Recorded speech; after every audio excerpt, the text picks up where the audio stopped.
Year 4, here we are again.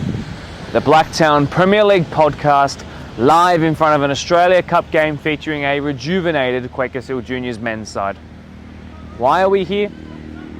Because this is the best sporting product in the whole world, the best sports coverage in the whole world, and you are blessed with the best podcast host in the whole world.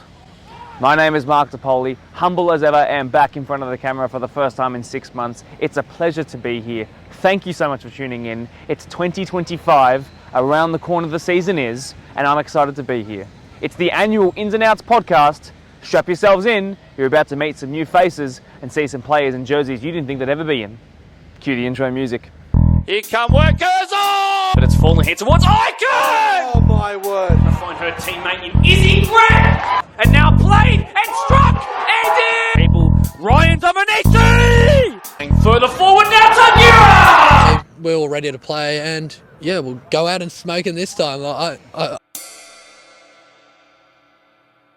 The annual Ins and Outs podcast is now something we've become quite used to at the start of every season. It's where we go through every club who is able to send me their ins and outs when it comes to player transfers. You're going to see a list, and at the same time I'm going to go through it and break it down and give you a bit of a reaction to the players that have joined and left some clubs, some big names in, some big names out. Now this could be a really long video, so I'm going to cut this down as much as possible and tell you to strap yourselves in and wait for next week, because that's when I'll be doing a predictions podcast where I'll use the ins and outs that I've learned from this week and make predictions, as in who's going to go up, who's going to go down, who's going to win, who'll make finals, golden boots.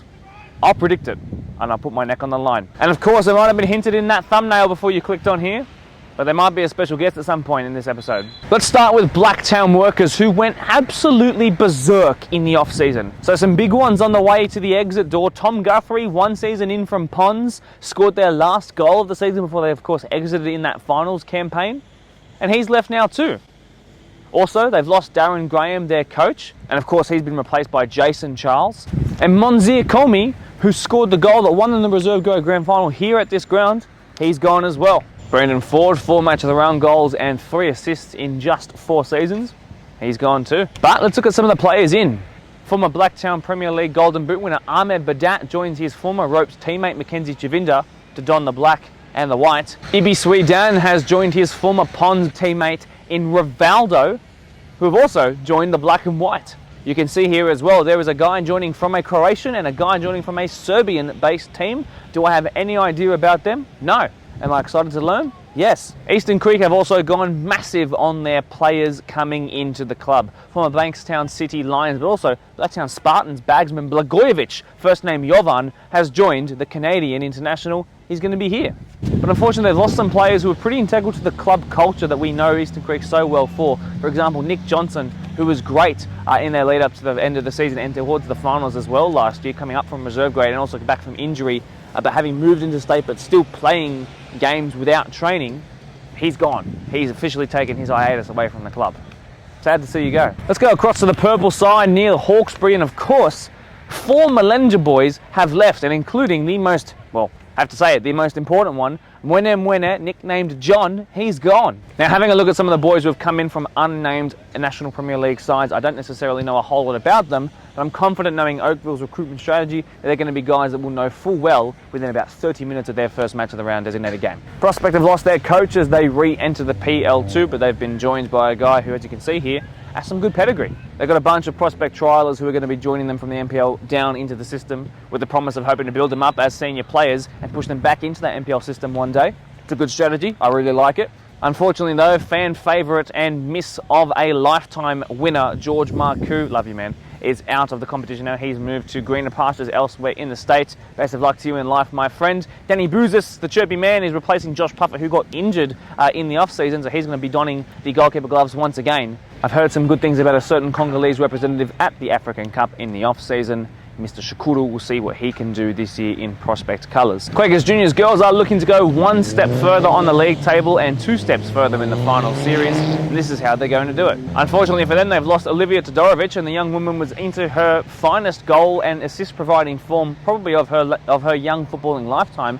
She decided not to play this year and she's gone. So how are they going to replace those 10 goals and assists that she picked up? Sophia Grech, sister of Player of the Year and former Spartans girl Isabel Grech, is joining to see which of the 2 Grechs is the most superior. Grech squared. Get ready for a Blacktown.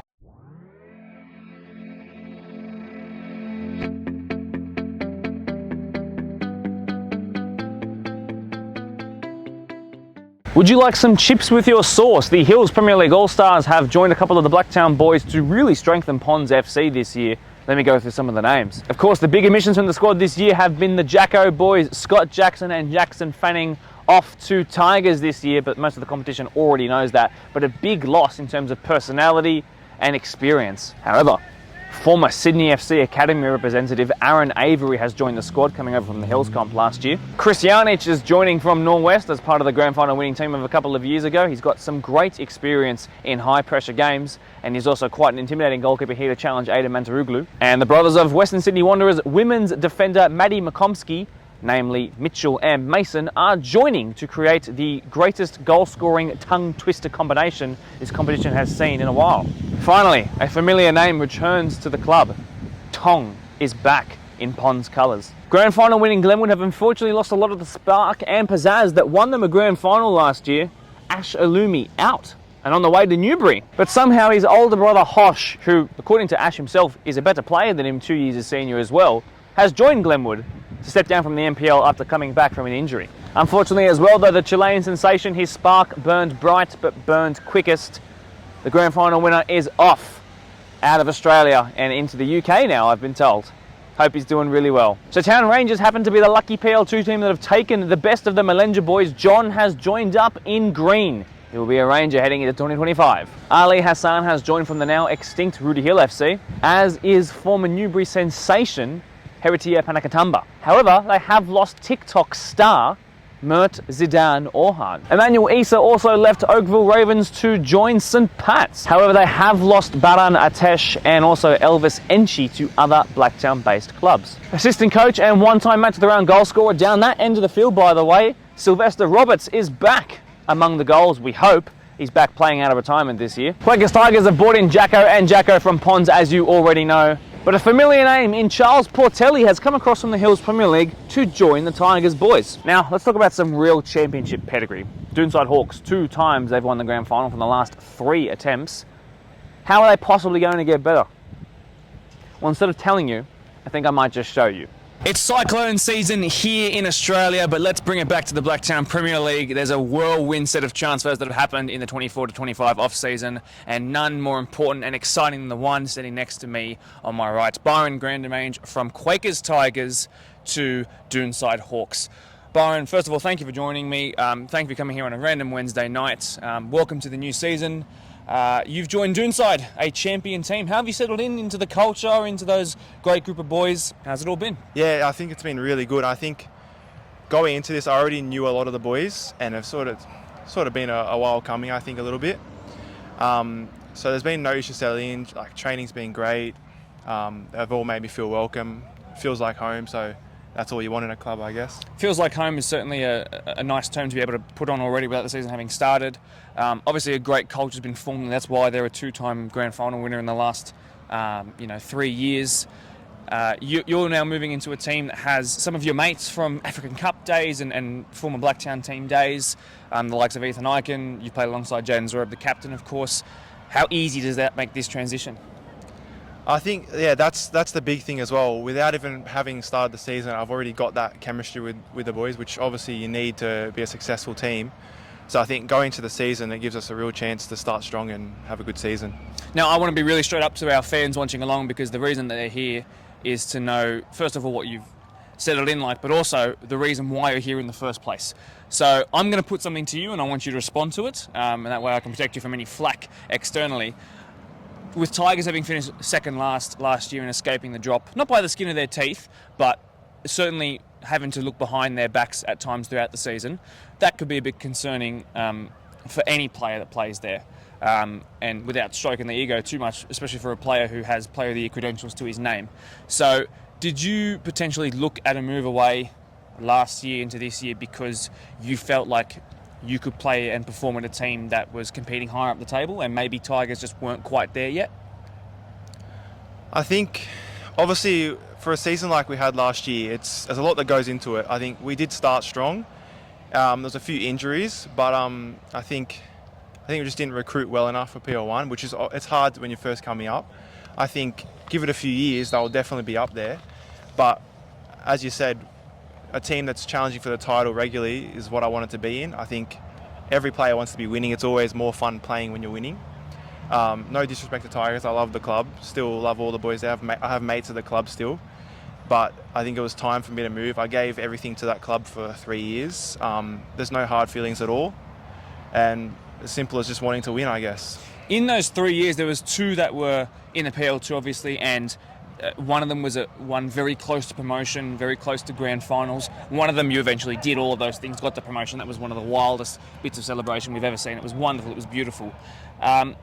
Do you reckon that there's a chance for them to eventually sort of repeat that sort of up-the-table success in the future? And, you know, would you consider potentially looking back towards the place that sort of gave you a second chance in Blacktown?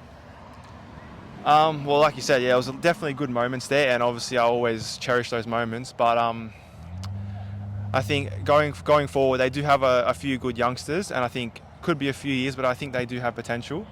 And obviously, I don't want to see a club I've been at fail. So any club I've been at, I want them to succeed.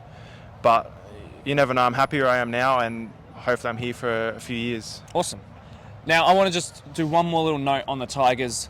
And that is, you know, just a reflection on, you know, some of the friendships that you made there and some of the boys that have really made that 3 years special for you. So, you know, you can name names if you'd like to, but just talk to me about some of your happiest memories there. I don't really want to name names, but because I get along with a lot of the boys there. Just obviously promotion was a good thing.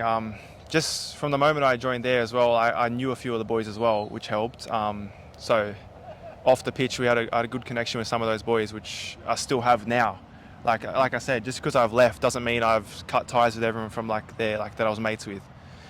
But like I said, I also have mates here, so it made the transition pretty easy as well. Perfect. Now, you're moving into a team that's just won a grand final. They came off the back of finishing second in the league as well. They've obviously got aspirations to do first place and a grand final, I imagine. But that doesn't necessarily mean that you're seamlessly just going to walk straight in. And also, I hate to bring up things that are annoying, but also serving a suspension at the moment, so it makes the first couple of rounds a bit difficult, and pre-season friendlies and all that sort of stuff. Just things for you to deal with. But jumping into a team that's won a grand final isn't, easy necessarily. So what do you think that transition into what I assume is the first team will look like for you? I think there's a lot of good players, obviously, so it's always going to be good to have competition for spots. That's what you want. You want everyone working hard, because that's going to ultimately help you win come game day. Obviously, you mentioned the suspension, not being able to play trial games. Obviously, it sucks not playing, but with my fitness, I feel fit, I feel ready. Obviously, you can think chemistry is going to be an issue, but I get along with all the boys, and I have played with some of them before, as you mentioned, so I don't think there's going to be any issues there, and I've fit right in so far, and I love it. So your eye's always been on Golden Boot, especially since you started killing it from day one in the PL2. Is that something that you're continuing into this year as well, that mentality? Scoring goals is always nice, but we have a really good front three, me, Ethan and Marcus, so there's going to be a lot of goals between us, I think, and we're happy to provide for each other as well. I think the main goal is winning, doing better than last year, minor premiers if possible. So really, if either of us are scoring, we're doing our job, and that's all that matters. True team player. My very last question to you would be just about this year, like you were just touching on them, but also in years to come as well. You've already spoken about in one of your previous answers about wanting to sort of, it almost sounded like you were sort of talking about a legacy building here now in this club. So let's go on with that word, a legacy. Over the next couple of years, what do you want to achieve here? Obviously trophies are one thing, but what kind of things do you want to, have next to your name in your time as a Doonside Hawk? Obviously, individually, I want to perform as well, if not better, than I was at Tigers. That's always the goal. Leave my mark on any club I'm at. But yeah, winning titles consistently and being up at the top, helping the team in whatever way I can is the goal, obviously. And yeah, if I can leave my mark, then that's all that matters. Two-time PL2 Player of the Year, two-time PL2 top goal scorer and assister in both of the 2 years that he played there. He was Tigers' top goal scorer last year, despite not only playing in attack but also midfield and defence at times. Byron, I'm really excited to see you in a grand final winning team, in a championship quality winning team, and thank you very much for being our first podcast guest of the year. Thank you. Looking forward to it. Once again, a big thank you to Mr. Byron Grandemange, a guy who has scored over 50 goals in his last 3 years of playing Blacktown Premier League football since returning from the NPL sphere. It's really going to be interesting to see how he will fit into that team. Obviously, Byron is a versatile guy who's capable through the spine of a team and through the flanks as well, on both sides. Very, very fit, that is to say as well. How will he fit into that team? Well, tune in next week because my predictions podcast will be coming out. Well, I will tell you who I think will go to win the grand final, the minor premiership, and of course, everything in between, including relegation as well. I'll go through all of those things. Don't you worry. I will put my neck and credibility on the line. Do I think Byron Grandemange will help Doonside go back-to-back and have 3 of the last 4? I don't know. Cue the intro music and wait till next week. See you then. But it's fallen here towards 𝐒𝐏𝐄𝐂! Oh my word. And now played and struck and in! Further forward now, 𝐒𝐏𝐄𝐂! Ryan Dominici! Wants a second goal. Isabel Webb should have a second goal and finishes with ease.